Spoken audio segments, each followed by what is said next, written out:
Soviets and Soviets of the Red Army, how y'all doing? This is Con Ulrich. And I'm Mangru. Hello, hello, hello. And guys, we are here today on Zubcyn, otherwise known as that Z map that I have never tried to pronounce before, to see two titans, duel quite a bit. Rang, who's here and why? And with what? Well, on the left-hand side, in blue, we have Gonzo playing as Herman Goerring division with a Maverick income. And on the right-hand side, we have gnef playing 44th Guard Strelocki with a Vanguard income. Why are they here, you ask? Because they have to. Because this is still Division League. Because they fight for our amusement. Fight everyone. And for our amusement, exactly. And we are very amused. We are indeed. Now, if I could just double-check something real quick. You said gnef has got Vanguard income? Maverick, sorry. I just want to double-check. Thank you. All right. You've corrected me. But yeah, it's very interesting, both him and Maverick.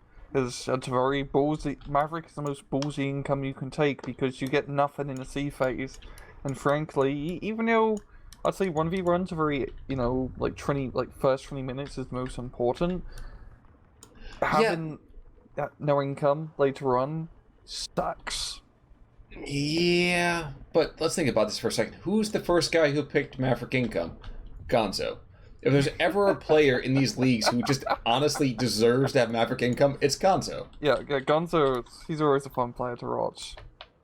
He's always very balls to the rule, and he's both sides not doing anything too crazy. You say not too crazy, but we see a couple of artillery pieces up to the north. In fact, we see really a crap ton of infantry. Yeah, just a lot of infantry play, no crazy rushes it seems. I think Gonzo's probably gonna play a little bit more down south. He's got the P3N and a bunch of dudes.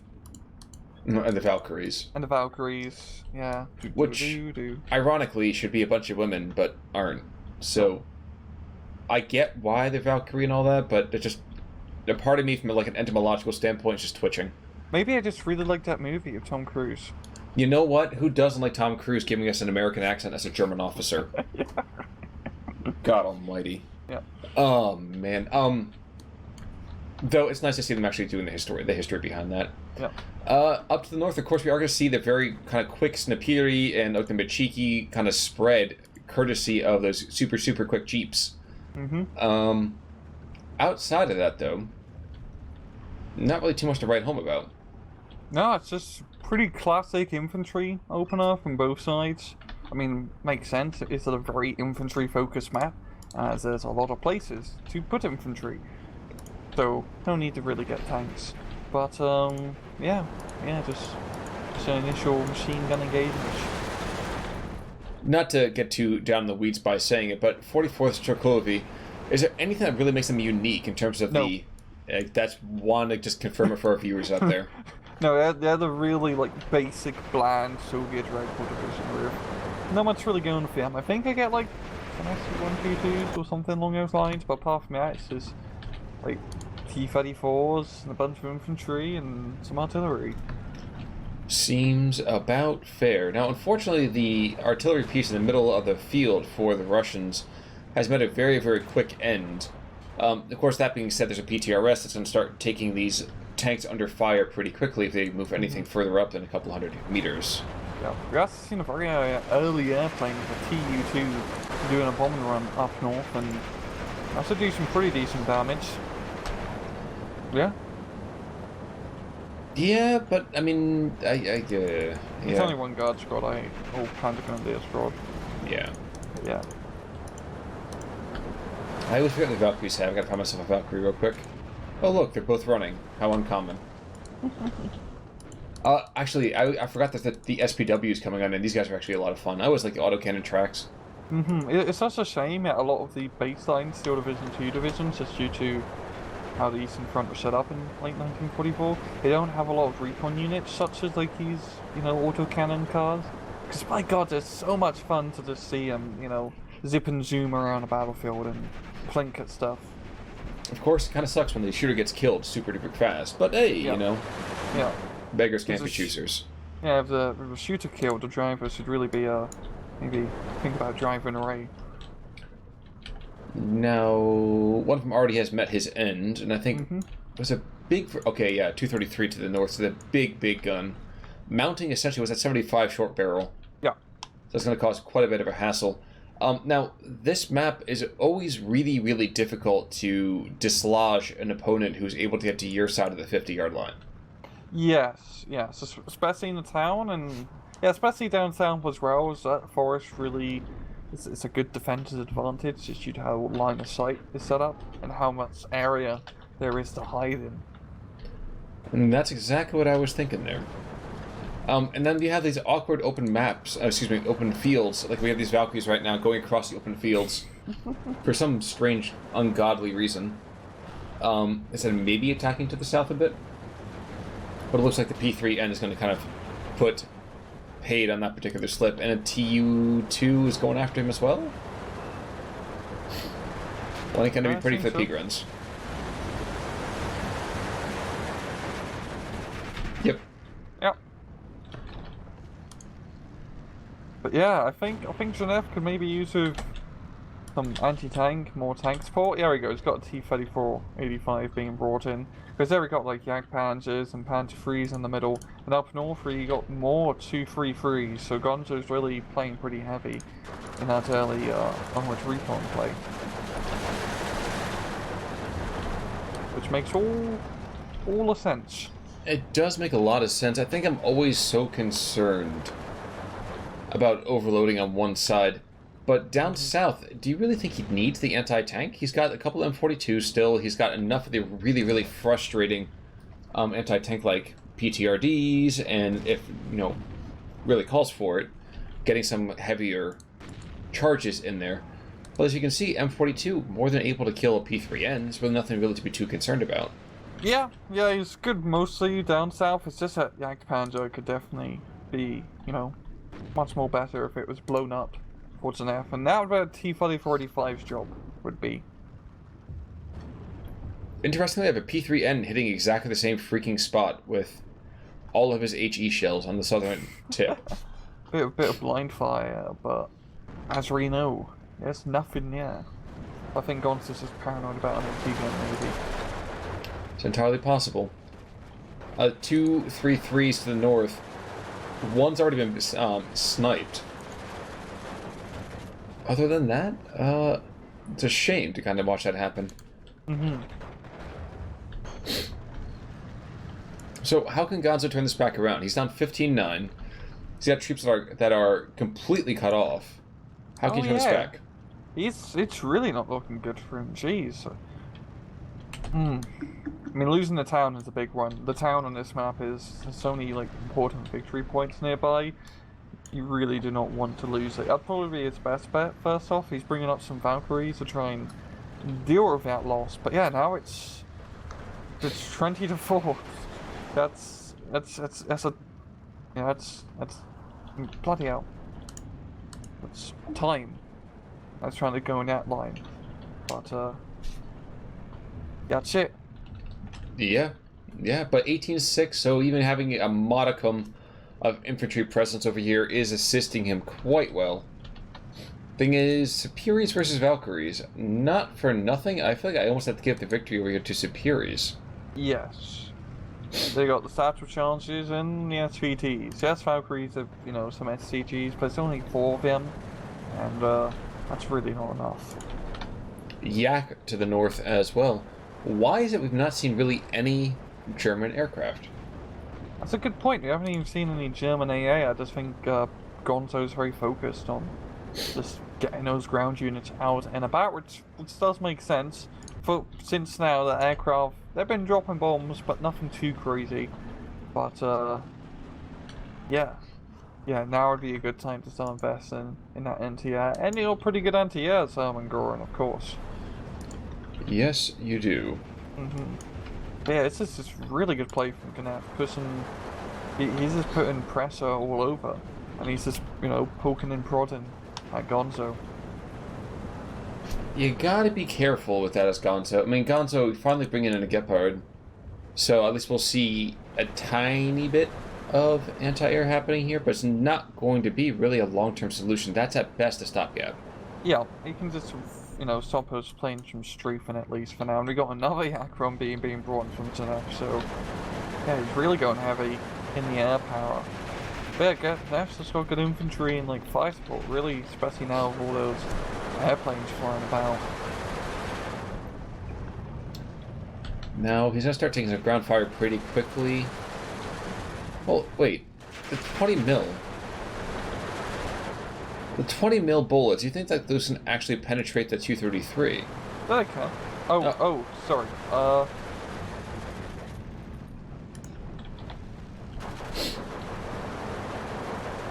from the airplane, sorry. Yes. I got completely... I was thinking 20 mil from the Gepard. I was like, I'm sure I can penetrate the airplane, but... I think he has a decent chance of killing it, unlike multiple strafing runs due to its open top nature. But one of the, I think that was the yak, goes down. Yep. Messerschmitt is doing some good work here. Exactly what Gonzo needed. I'm a little bit amused by the fact that this TU-2 is somehow chasing this guy around and at long last realizes, oh wait, I'm not going to catch him. Mm-hmm. Which allows the dive, a quick dive, and nothing really happens. It's not going to happen. Okay. Yeah. Is Gonzo going to go up to the plane? He is, but that TU-2 is, he's pretty much already out of here. Meanwhile, though, all the major hardpoints do belong to the Russians. Mm-hmm. Yeah, gnef's got a fantastic map control of the central, southern, and heck, even northern areas. Like those hardpoints, like you say. Pretty secure. He is starting to lose the north side a little bit. He doesn't have much air, but he does have reinforcements in terms of tanks and anti-aircraft gun. Now, Ogimachiki is going to go up against this entrenched Valkyrie inside this house, which would be suicide under any other circumstance, except that both of them are going to the same house. Well, this is going to go very poorly for Ogimachiki. Yeah. And the Valkyries managed to run into the house first. That was perversely somehow lucky. Mm-hmm. Yeah, it's moving the Valkyries out of the building definitely saved them from being burned. And with that, now we have this 233 is on the edge of this town. He's just going to start pounding these positions. Mm-hmm. Here we got a 2-star Tiger being brought in up north to help out here, and that's definitely going to give him the tank advantage. You got to realise with 44th, you don't really have that much in terms of heavy anti-armor. It really just shows T-3485s without APCR shells.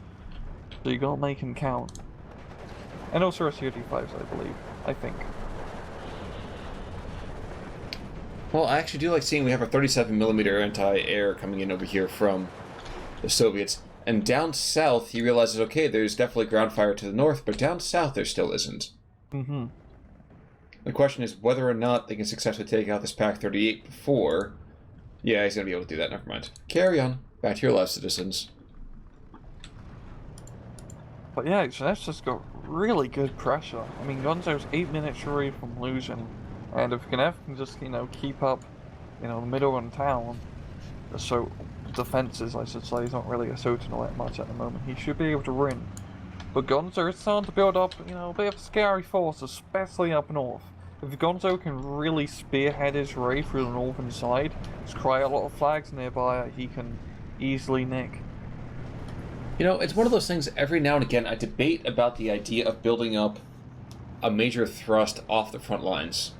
Like, I realize that the prevailing tactical theory is, if you bring in units in, you want to make them fight. Yeah. But I can't help but wonder sometimes, it would not be better to have, 6 or 7 units collected just off the front line and just use that to just start rushing in at the same time. Yeah, it's usually a better idea to have them all massed up instead of just run out of time. Exactly. But like you were saying, just like right now, you have 3 different Peak-Run squads coming in, and definitely needed, supremely needed. Mm-hmm. But would it be better just to have them all collected and not do the strip and drab reinforcement to do a nice concerted push someplace? Oh, I see what you mean. I don't know. Just theorizing out loud. However, the Gepard is doing their secondary role, which is churning through infantry. And there goes the north. Actually, the north is going to fall pretty much back into, I would argue, German control, especially as you're bringing a couple more T-34s to run interference. Yeah, the real issue, however, is gnef's constant bombing. This is bringing in all the airplanes. The Gepards are here, and they're doing okay, but it's really going to have to come down to these Messerschmitts to really do work. And Gonzo's bringing in a lot of tanks at the moment. 4 T-34s and 6s, and a fat old cat. So, we'll see how that works out. Down south, gnef is actually starting to... I wouldn't say he's pushing, but it's more like he's just trying to stop Gonzo's push with Royal Infantry. But if those tank does need to keep coming in, I think gnef can easily push back. You know, there's a time I thought Tanko Desantniki were a lot better than I realized they actually are. Yeah, I've been buffed in the recent patch, Rev. I don't believe this is matches from the patch. Yeah. But now they have Molotovs. Yay. Which is that's pretty good. I gotta give them that. I mean, losing the smokes kind of suck because it's harder to get close, but you know, I wouldn't want someone throwing a Molotov cocktail at me, to be entirely honest. I'd rather dislike it. Well, the hysterical thing for me though is that I hit a tank that's supposed to be anti-tank, but yeah. I hit a tank with a Molotov and it kind of just giggles and shoots me. Yeah, it's not really an anti-tank weapon, Rich. I guess there's arguments for and against it. To be fair, I don't really know about it. It's just, I mean, it was kind of historically used as anti-tank, especially anti-infantry. But it is at least good at anti-infantry in Steel Division. Yeah, I suppose I can give you that. Yeah. We already see 2 T-34, we captured T-34s in the center moving up to support this 3-squad push. And not for nothing, this might be enough. It might be. This is just really the critical mass of stuff to make his breakthrough. Unfortunately, his infantry is really going to be the one that has to lead the charge. So he's either going to have to wait for the infantry to move up, or make the risky maneuver of charging up his tanks first. Well, we just saw a bombing run that's going to completely and totally shut that down. Yeah, that's a lot of red bars. Everyone's pretty stressed out here in the town. Yeah, I haven't seen that many red bars since I was in a Twizzlers factory.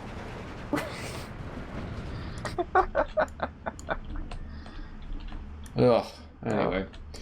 Off-map call-in being called on in, 152, so wouldn't be surprised to see the first artillery barrage drop right on top of that huge concentration right there. Question is, can you keep them in place long enough for the artillery to get there? Yeah, so that's a good question, and I don't think so. That infantry is pretty depleted in the middle. Well, we do have 2 guard squads coming on in from the southern side of that big push. And this guy, yeah, he's rushing forwards. Looking elsewhere real quick, the south looks still very good for the Russians. But the center and the north far less so than they had at least a few minutes before. Yes. gnef, he just doesn't have enough to really deal with this massive tank armada that's coming at him. Those 2 T-34s, 85s, are doing a pretty good job holding off, and heck, even that 45 mils, I think keeping that Tiger array at least, so... I don't know, maybe he can stall the tanks, but the infantry is coming, and oh boy, that infantry is angry. Dude, if you had watched your entire freaking division get plastered for the last 10 minutes, I think you'd be pretty pissed too. But the town's going really good in Gonzo now. He's managed to push through it at least, and he has evened it back to a trove advantage, so maybe it's starting to tip in Gonzo's scale now. He's got some of it, but that artillery barrage has definitely shut that down quite a bit. Holy crap, we're seeing IL-2 cluster high explosive bombers be brought in. Last time I saw these guys, they were really rubbish. I don't know if they've been buffed or not, so I'll go back to see. Well, that was underwhelming. Nope. Nope. It's still shit. That was pathetic. Even on the pack quality, that was just... War never changes, except sometimes it does. In the meantime, Tanko Desantniki and Otomachiki being thrown into the fray, desperate to stop the bleeding. They have 2 squads of nearly full infantry that are actually just going to get picked off here, 2 guard squads. And they have tried holding for as long as they can. Another artillery barrage is being called out on top of that same cluster to just maybe stymie it. Mm-hmm. Take a this up. Oh, yucks! This is gonna be awful. Yep, and that's exactly what gnef needs to do. Try to pull some pressure from the northern side by countering down south. The problem, however, is that is the only extra flag he can take down south to run in the forest. He can't really maneuver up north with his forces. It's all just kind of open ground. So it can only do so much. Well, you only get to do so much as well when you kind of throw yourself right into, Valkyries. As lousy as they are, you can't just throw yourself in there and just see what happens. Yeah. Yeah, just Gonzo's betting everything up north. And it's working. Oh, we got a Zubcyn up north. Yes, we do. Yeah, we do. Oh boy, he better blow something up. Preferably a tank. I wish I could just group that. I just wouldn't have to be like, okay, well, maybe I have to keep an eye on him. Like, I wish I could just set a grouping for him. Yeah. In the meantime, though, a Elite Grenadier is going to get completely smashed on. And are we going to see resetting of this territory? We are not. That's surprising. That's a lot of T-34s up north being brought in. gnef is really bringing out his best when it comes to anti-armor. He's got the commander right next to him, so 3-star veterancy, that's a really scary force. With a jammed gun. Mm-hmm. Now, you are right to note that in the south, the Soviets can really only take a flag or two. If they're able to extend up, though, they might be able to pick up the Kampfgruppe Commando. Yeah, I'd say it'd be a really good kill, but I don't think he really has the forces to do yet. Or the awareness that he's there. Exactly. Boy, it's such a big kill, killing those commanders. Bloody 85mm anti-aircraft gun down south. Did not notice this. And he is using it as an anti-tank gun. And it's doing pretty well in that regard. Just never really see them being used. Usually for a reason. I feel like these single-shot anti-air guns really aren't anywhere near as scary as they should be.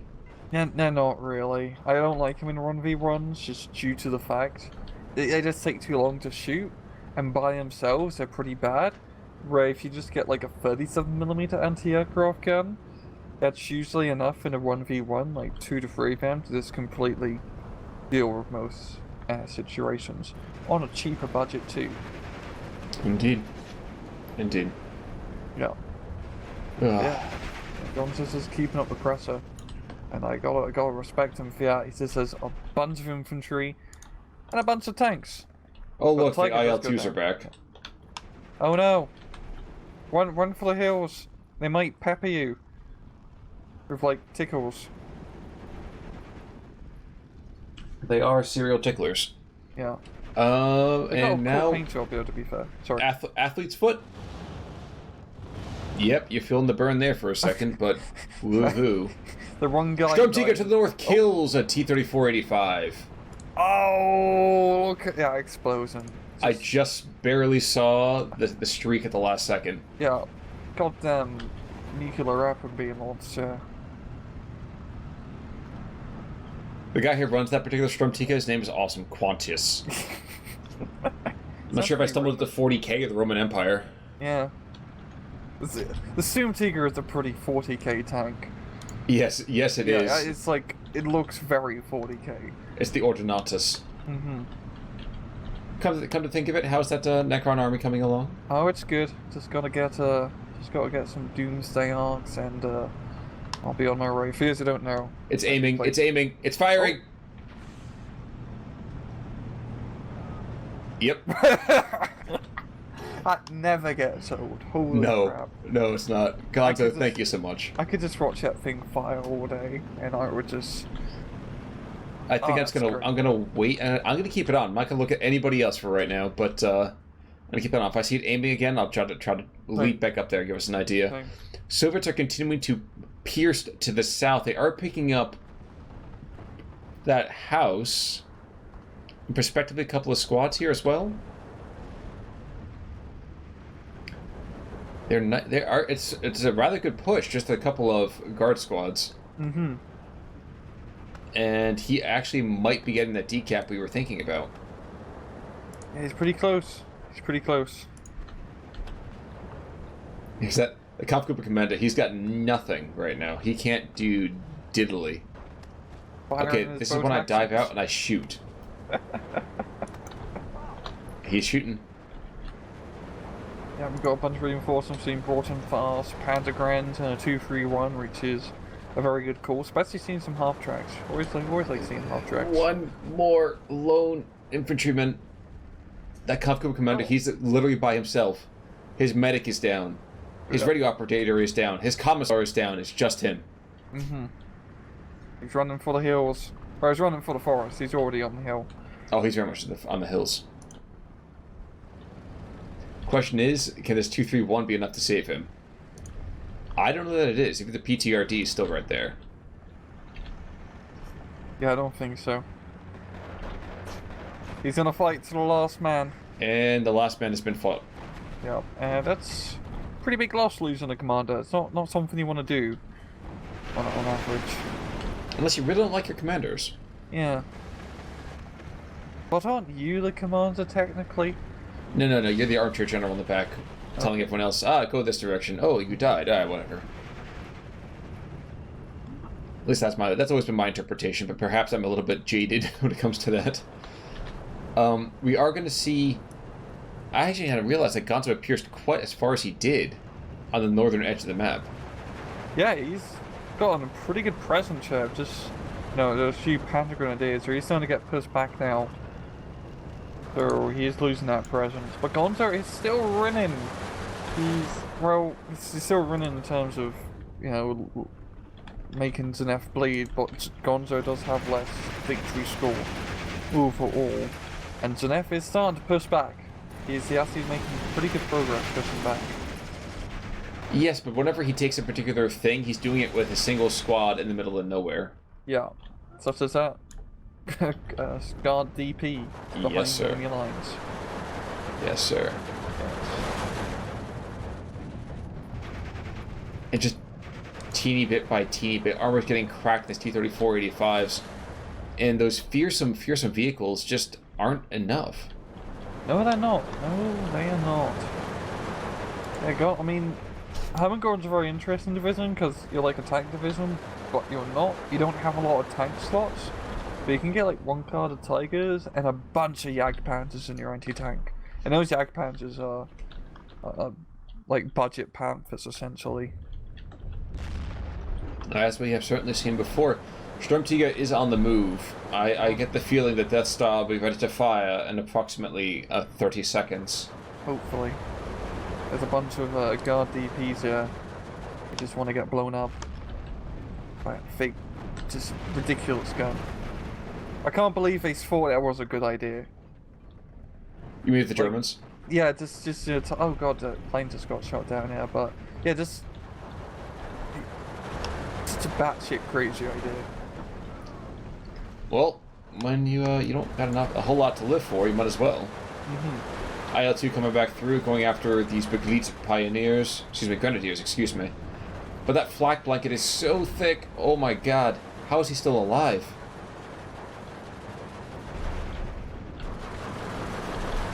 Never mind, there we go. And the world makes sense again. Got all of those flak filling trucks, man. Those things really are fantastic. Mm-hmm. Sturmtiger, oh man, they should have been knocked out in the Sturmtiger by this T-34-85 off the back side of everything. Yeah. Just as these scout cars, they'll begin to ping on these guard DPs. Whew. And Sturmtiger doesn't see a T-34. Oh, right, he sees the infantry. Oh, now he does. Come on. Lower it up. Oh. It's up. Okay, so he didn't kill it, but that's always amusing as hell. Yeah. Yeah, it's not very good at killing tanks, unfortunately. Not in this game. Just due to how high explosive works. And let's see. If this was like any other game, or real life, if that was real life, that'd be a very dead T-34. Oh, I still have a clip of killing 4 tanks with a single Sturmtiger round. I love that clip. Not in this game though, of course. In this game, I lose 5 tanks from a bomber. That's how that works. Not that, of course, I was thinking about that moment at all. The T-34 apparently decided that discretion was a better part of valor. Unfortunately, it leaves these two guard squads out in the open. The stars are aligning. The reactor is primed. Here it comes. They're pinned down, they're suppressed. And now... They're quite dead. depressed into the earth. Oh. So he's got 3 or 4 kills now, doesn't he? Yeah, it sounds like it's doing pretty good. I won't say he's paid for himself. No, not yet, but it's getting pretty close. Yeah. I mean, it's a very good unit in this game. Just because it's so thickly armored, you can usually run up, especially against anti-tank gun positions, and, you know, return quite a bit of fire. Yep, it is certainly thick with 4 Cs. Yeah. But Gonzo is still holding on pretty well. I feel like gnef is starting to run a little bit out of steam just looking on the map in terms of unit availability. While Gonzo has managed to keep a lot of his infantry blobs and tanks alive for the most part. gnef's kind of just been throwing them in willy-nilly. Certainly seems to be the case. And also we have some mortar half-tracks. We always sing praises of those. Mm-hmm. IL-2 in the meantime, who gives a rat? Yeah, that's a really big mistake, unfortunately, with 44th taking the cluster bomber IL-2, the high explosive run. Mm-hmm. It's just never... It's such a pointless unit. Well, we missed another shot, but I dare say we're going to see a rather fantastic round as he aims to the north on his guard squads that are holding up these elite grenadiers. Mm-hmm. I keep meaning to check the rate of fire on that 1 round per minute. It always feels faster than that, but whatever. It does. It does actually feel faster. It might be like 45-second reload or something, and they just round it up. Something along those lines. Oh god, they're showing his rear. Never mind. Is he firing back down at the tanks? Nope. You can see them. Now's the time. Here we go. Yep, here it comes. It's gonna miss a little bit to the side. You can't really miss with Simtech. I guess you can in that case, but... Well, he's like that one boss you always fight in every single like RPG, where he's got like telegraphs his moves 4 years in advance. Oh yeah. He's the Willem from Borderlands 2. Yeah. Yeah. Ugh. Outside of that, though, it's opening up for the Hetzer. So the Hetzer... Excuse me, never mind, Jagdpanzer, rather. He dies, rather ignominiously. But gnef still taps out. Interesting. Do you agree with that call? Yeah, he just was kind of like throwing away stuff. He just didn't have the, like, attrition, I think, to really deal with Gonzo. But yeah, fucking good job, yeah, Gonzo. He was, like, losing pretty hard early on, but he does manage to bring it back in the end of the day. We have some small standouts here and there from the Russian side. Of course, we're going to take a look at our friend, the Jagdpanzer. Excuse me, the Sturmtiger. Wow, good lord. The Jagdpanzers are our friends, too. Mm-hmm. We do have one T-34. He killed 6 squads of infantry. But when he's swatting bugs, who cares? We have a Tiger who killed 4 tanks. Pretty solid. And, pretty solid, yeah. The Sturmtiger killed 4 squads by himself. Yeah. Would have had more if he actually followed through with that last couple of shots, but hey. Mm-hmm. Overall, though, always a fantastic game when these guys kind of get themselves up and, all hot and bothered. Yeah, I was like, this is a really good match between 2 really good players, and Gonzo just managed to edge out the victory just in the end.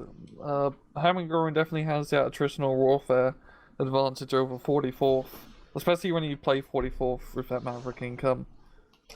Yes, indeed. Yes, indeed. Couldn't have said it better myself, so I won't try to. Ugh. Any final thoughts there, Rang? That was my fault. Well, folks, if you were with me just now, you would have known how beautiful that is. If you want to find out what that thought is next time, tune back in. But for right now, I'm Con Ulrich. I'm Rangru. Take it easy.